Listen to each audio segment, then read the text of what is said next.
Om Swastiastu. Kami dari kelompok 8 ingin mempresentasikan materi mengenai akuntansi utang dalam industri perhotelan.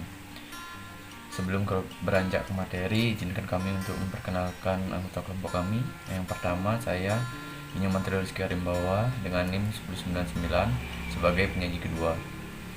Dan rekan saya Made Turanggaman Yuda dengan NIM 1149 sebagai penyaji pertama. Adapun materi yang kami paparkan, di sini ada 3 materi. Yang pertama pengertian utang, yang kedua ada pengakuan utang, dan yang ketiga ada pembukuan utang pada jurnal. Om Swastiastu. Perkenalkan, nama saya Made Turangga Mandala Yuda, NIM 1817051149. Di sini saya sebagai penyaji pertama akan membahas mengenai materi pengertian utang dan pengakuan utang. Yang pertama adalah pengertian utang. Utang merupakan sebuah kewajiban hotel kepada pihak ketiga atau kreditur. Dari sisi waktu jatuh tempo, utang dapat diklasifikasikan menjadi utang jangka pendek yang jatuh tempo dalam waktu setahun dan utang-utang jangka panjang yang jatuh tempo lebih dari setahun. Berikutnya adalah utang dagang. Utang dagang merupakan utang jangka pendek yang harus diselesaikan dalam jangka waktu 1 tahun. Di dalam utang dagang yang dikategorikan adalah kebutuhan operasional hotel seperti bahan makanan dan minuman, bahan dipakai habis untuk tamu, pembersih, pemeliharaan, dan lainnya. Utang dagang biasanya adalah mereka yang membeli bahan produksi di mana pada saat pembayarannya tidak dilakukan langsung pada saat pembelian suatu barang. Selanjutnya adalah utang jangka panjang, merupakan salah satu sumber pendanaan yang memenuhi kebutuhan modal hotel. Utang jangka panjang jatuh tempo lebih dari pada 1 tahun. Namun, dalam perjalanan pelunasan utang jangka panjang, ada porsi utang yang jatuh tempo tahun berjalan. Porsi utang jangka panjang yang jatuh tempo pada periode akuntansi berjalan dan bunga yang harus dibayar digunakan sebagai utang jangka pendek. Untuk pengelolaan utang jangka panjang dibuatkan jadwal pelunasan utang jangka panjang yang sering disebut amortization schedule of long term debt. Yang kedua adalah pengakuan utang. Utang terjadi karena hotel tidak bisa segera menyelesaikan pembayaran untuk barang atau jasa yang didapat dari kreditur. Atau dengan kata lain, pembayaran akan dilakukan beberapa waktu kemudian. Utang dagang diselesaikan dalam waktu setahun, sedangkan utang jangka panjang lebih daripada setahun. Utang dagang diakui setelah barang atau jasa pihak ketiga diterima oleh hotel melalui bagian penerimaan. Bagian penerimaan akan membuat laporan penerimaan barang yang sesuai dengan jumlah barang yang diterima dan harga yang sama pada order pembelian hotel. Dengan kata lain, utang dagang diakui setelah barang diterima oleh hotel melalui bagian penerimaan dengan dokumen pendukung yang lengkap dan andal sesuai dengan prosedur pembelian atau pengadaan barang yang diterapkan oleh hotel.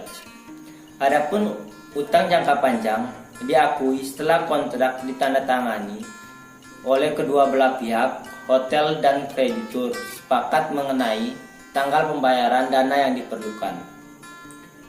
Kartu utang merupakan kartu untuk membukukan utang atau tagihan setiap kreditur. Dengan kata lain, setiap kreditur memiliki satu kartu. Bila saldo semua kartu utang dijumlahkan, maka akan didapatkan jumlah utang dagang hotel. Untuk pengendalian utang dagang dan pelaksanaan periksa internal, jumlah utang dagang yang ada pada fungsi utang harus sama dengan jumlah yang ada pada fungsi kasir umum, yaitu pada jumlah yang dibayarkan. Sekian presentasi dari saya kembalikan ke moderator. Baik, di sini saya akan melanjutkan materi mengenai pembukuan utang pada jurnal yang terbagi menjadi 2 bagian, yaitu yang pertama pembukuan utang dagang. Pembukuan utang dagang ini dibukukan pertama kali pada jurnal pembelian atau lazim disebut register voucher. Nah, pada jurnal register voucher ini semua utang dagang itu dibukukan pada kolom kredit. Nah, sedangkan pada kolom debit dibukukan persediaan bahan makanan, minuman, bahan pakai habis dan persediaan lain. Nah, contohnya bisa dilihat pada jurnal pada slide. Itu ada tanggal 2 bulan Mei 2007. Itu toko MNK membeli sejumlah barang sebesar 3.750.000 yang dicatat pada utang dagang di kredit.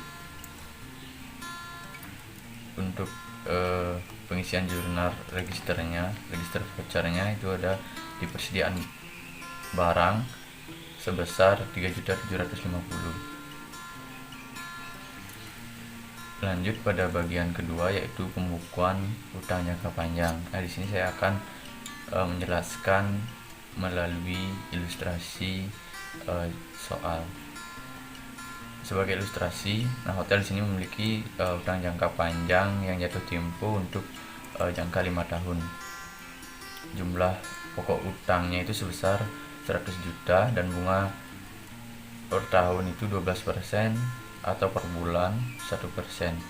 Nah, porsi pokok utang jangka panjang yang harus dibayar setiap tahun itu adalah 20 juta ditambah dengan biaya bunga 12% dan pembayaran jumlah tetap per tahun disebut anuitas. Besarnya cicilan pokok dan bunga ditentukan dengan formula anuitas sebagai berikut, yaitu nilai tunai anuitas sama dengan pembayaran. Nah, di sini jika nilai sekarang adalah 100 juta rupiah, waktu jatuh tempo sama dengan 5 tahun dan bunga per tahun itu sama dengan 12%, maka faktor diskonto anuitas untuk 5 tahun adalah 12%, sama dengan 3,6048 yang didapat dari tabel bunga pada buku manajemen keuangan.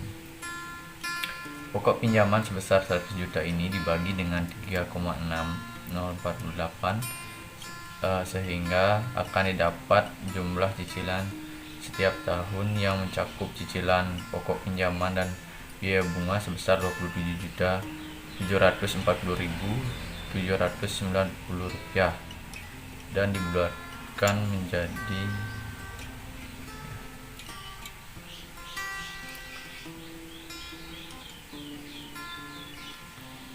bisa dilihat di tabel yang sebelah kanannya itu dari tabel di sebelah kanan ditentukan biaya bunga pada 1 tahun sebesar 12% dikali 100 juta sama dengan 12 juta. Cicilan untuk pokok pinjaman sebesar 27.740.790 rupiah dikurangi 12 juta sama dengan 15.740.790 rupiah. Untuk tahun kedua, biaya bunga sebesar 12% dikali 100 juta dikurang 15.740.790 rupiah sama dengan 10 juta 111.105 rupiah. Nah, untuk tahun 3 dan sampai tahun kelima, perhitungan diterapkan dengan cara yang sama seperti pada tahun 2. Nah, pada tahun kelima jumlah cicilan dibulatkan ke atas sebagai komponen pembulatan 1 tahun sampai dengan 4. Sekarang bila pembayaran setiap bulan, maka jadwal pembayaran utang jangka bulanan seperti tabel yang di kiri. Nah, pada tabel yang di kiri, jumlah pembayaran tidak sama dengan bulan-bulan sebelumnya sebagai akibat dari pembulatan setiap bulan. Nah, hal terpenting harus diperhatikan yaitu jumlah pembayaran pada tahun 1 dan jadwal pembayaran tabel di kanan. Dari tabel di kanan dapat dikaji bahwa dengan menerapkan faktor diskonto untuk jadwal pembayaran utang jangka panjang, didapatkan pola pembayaran pokok cicilan yang makin meningkat setiap tahun. Sebaliknya pada suku bunga makin menurun setiap tahun. Bila suku bunga dibayar dengan jumlah tetap sebesar 20% setiap tahun, maka jadwal pembayaran untuk utang jangka panjang dan jumlah pinjaman itu 100 juta. Nah, sekian presentasi dari kelompok kami. Jika ada salah kata, mohon maaf. Sekian dan terima kasih. Om Santi Santi Santi Om.